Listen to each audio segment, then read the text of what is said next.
बिस्मिल्लाहिर्रहमानिर्रहीम एंड अस्सलाम वालेकुम। Welcome to Skyline Classroom. Skyline Classroom में आज का हमारा टॉपिक है द एज ऑफ मिल्टन और जॉन मिल्टन। ठीक है जी। कैरोलिन एज पिछली हमने वीडियो में पढ़ा था। उस कैरोलिन एज में जॉन मिल्टन जो था मोस्ट इम्पॉर्टेंट फिगर था, पोइट था। ठीक है। और उसको हमने मेंशन नहीं किया था। उसकी कंटिन्यूटी में आज हम जॉन मिल्टन को एज ए एज और बहुत ही ज़्यादा इन्फ्लुएंशियल पर्सनालिटी के तौर पर इसको डिस्कस करेंगे।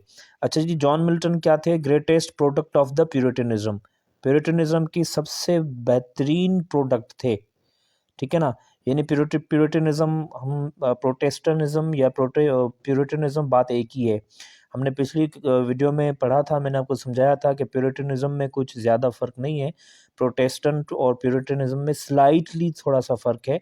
अदरवाइज़ प्यूरिटनिज्म या प्यूरिटन्स जो थे वो और जो प्रोटेस्टेंट जो थे वो एक ही बात है। तो बहुत ही ज़्यादा ग्रेटेस्ट जो है प्रोडक्ट थी जॉन मिल्टन उस टाइम की प्यूरिटनिज्म की। His works 4 periods. इसके जो वर्क्स, इसके जो मतलब काम है उसको 4 पीरियड्स में, डिफरेंट पीरियड्स में डिवाइड किया गया है। सबसे पहले कॉलेज में, ठीक है, कॉलेज के दौरान इन्होंने जो प्रोड्यूस किए वर्क, और दूसरा था हॉर्टन, और फिर प्रोज, और आखिर में लेट पोइटिक। 4 ये डिफरेंट इसकी जो कैटेगरीज बनाई गई हैं, इन 4 कैटेगरीज के मुताबिक इन्होंने काम किए थे। कॉलेज के दरमियान इन्होंने लिखा था लैटिन और इंग्लिश में। ठीक है ना, लैटिन में लिखा और इंग्लिश में लिखा। लैटिन और इंग्लिश में लिखा था। On the morning of the Christ nativity, ये उसका मतलब एक था, लिखा था इन्होंने on the morning of the Christ nativity. ठीक है। रोट और this poem at the age of 21 years. यानी ये जो पोएम लिखा था on the morning of Christ nativity, ये पोएम इन्होंने 21 साल की उम्र में लिखा था। ठीक है ना। और उसके बाद जो है इनका झगड़ा हो गया था, quarrel about the Cambridge curriculum. Cambridge के करिकुलम की वजह से जो है इनका झगड़ा हो चुका था उस यूनिवर्सिटी में, और जिसके वजह से इनको ब्रीफ रस्टिकेशन पर रहना पड़ा था। यानी इनको रस्टिकेट किया गया था कुछ अरसे के लिए जो है ना कैम्ब्रिज से। ठीक है जी। अच्छा, मैं ये थोड़ा सा अनडू इसको कर दूं क्योंकि ये बहुत ज़्यादा मुश्किल पैदा कर रहा है पढ़ने में। ठीक है जी। अच्छा, तो रस्टिकेशन हुई इनकी क्योंकि झगड़ा हो चुका था इनका, और प्यूरिटन्स थे, उस वजह से भी मतलब जो ना था वो बहुत ही ज़्यादा स्ट्रिक्ट थे इस वजह से। अच्छा, हॉर्टन पीरियड दूसरा कॉलेज के दौरान इन्होंने लिखा था, ये ऑन द मॉर्निंग हमने पहले डिस्कस कर लिया। ठीक है ना। और फिर इनको रस्टिकेशन हुई। उसके बाद दूसरा पीरियड जो था जो है वो है हॉर्टन पीरियड। हॉर्टन पीरियड के दौरान इन्होंने ट्रेवल किया था, पेरिस, लंदन, इटली, इन जगहों पर जाकर इन्होंने जो है ना सफ़र किया अपना, और जिसकी वजह से इन्होंने जो जो भी प्रोडक्शन दी लिटरेचर की वो इस दौरान दी थी। अच्छा, उसके बाद प्रोज पीरियड। प्रोज पीरियड क्या था जी?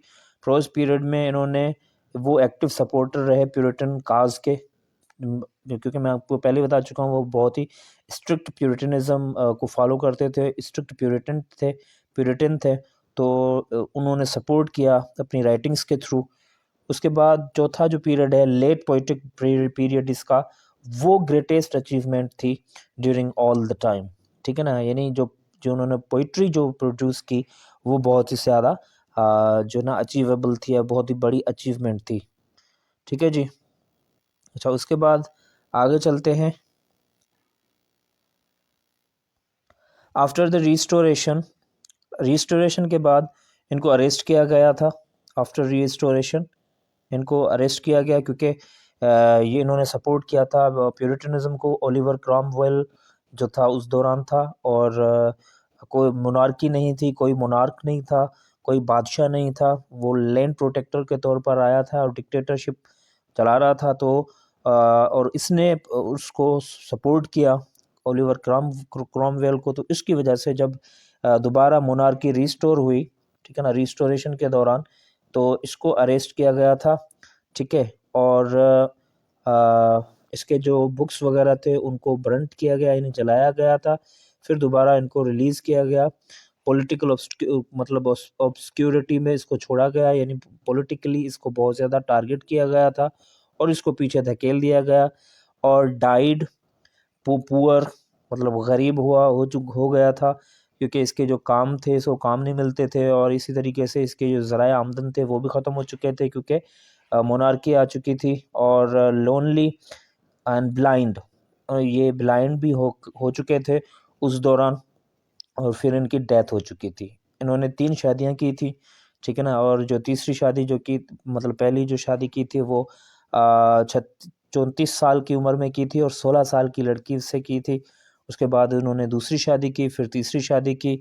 इवन अंधे होने के बाद भी उन्होंने शादी की थी। अंधे ये हुए थे, ब्लाइंड जो हुए थे ना, इनकी जो नज़र चुक गई थी वो 1671 में इनकी नज़र जो है वो तकरीबन ऑलमोस्ट जा चुकी थी। अच्छा, उसके बाद हम आगे आगे चलते हैं, इसको थोड़ा सा अनडू कर ले, ठीक है जी। अच्छा, उन्होंने सोनेट्स लिखे, written in intermittently throughout his career. इन्होंने सोनेट्स बहुत मतलब अच्छे लिखे। उसके बाद his prose writings are Areopagitica, Areopagitica, ठीक है ना, 1644 में लिखा था। आर्गुमेंटेटिव प्रोज था, और derived against directed against an order of the parliament.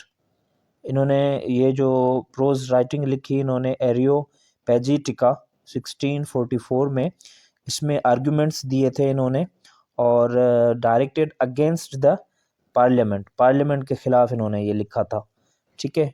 और अच्छा, उसके बाद मिल्टन्स ग्रेटेस्ट पीरियड, मिल्टन का सबसे ग्रेटेस्ट पीरियड कौन सा रहा? The Puritan in Milton had not killed the humanist in him.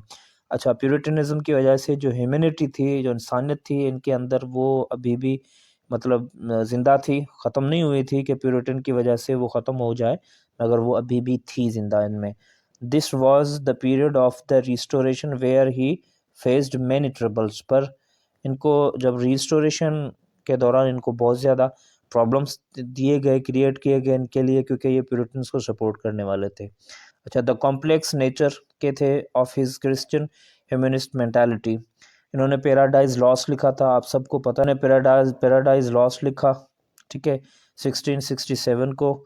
इनके 12 बुक्स जो थे, 12 बुक्स थे, स्ट्रक्चर थी, मतलब 12 इसके चैप्टर्स या 12 बुक्स थे। फिर पैराडाइज रीगेंड लिखा इन्होंने 1671 को, ठीक है, 71 को लिखा इन्होंने। फिर सैमसन एगोनिस्ट लिखा इन्होंने, ये भी आपने पढ़ा होगा। An element of divine revenge, जिसका जो अंदर जो था ना डिवाइन रिवेंज, उसका एलिमेंट था, उसकी थीम थी। अच्छा जी, अच्छा, सैमसन एगोनिस्ट इन्होंने लिखा, Samson agonist an element of divine, इनका एलिमेंट क्या था? डिवाइन रिवेंज का था। इन्होंने रिवेंज ली थी, मतलब लेने के लिए जो है ना ये लिखा गया था। और death as a triumph and redemption, death जो थी इस थीम की मतलब थी रिडेम्पशन थी, मतलब छुटकारा था। Christ and Samson as an example of what humanity ought to be, वो एग्जाम्पल सेट करने के लिए उन्होंने ये लिखा था कि इंसान को कैसा होना चाहिए, इंसानियत को कैसे होना चाहिए, ठीक है जी। उसके बाद है the last time of it, last line of it, उसकी लास्ट जो लाइन है वो ये है इस पोएम की, सैमसन एगोनिस्ट की, and calm of the mind all patient spend, and calm of the mind all patient spend, ठीक है, ये इसकी लास्ट लाइन है। अच्छा, मिल्टोनिक सब्लिमिटी क्या है जी? मिल्टोनिक सब्लिमिटी ये है कि ये मास्टर ऑफ ग्रैंड स्टाइल थे। मैथ्यू एर्नल्ड ने इनके बारे में कमेंट किया था कि the master of grand style, बहुत ही बड़े स्टाइल के मास्टर थे, मालिक थे। ही अडॉप्टेड ब्लैंक वर्स, ठीक है ना, ब्लैंक वर्स को इन्होंने बहुत ज़्यादा यूज़ किया, ख़ास तौर पर जो पैराडाइज लॉस्ट था या पैराडाइज मतलब के 12 जो एडिशन थे पैराडाइज लॉस्ट के, उसमें इन्होंने ब्लैंक वर्स को इस्तेमाल किया for non dramatic form of poetry. English heroic verse without rhyme.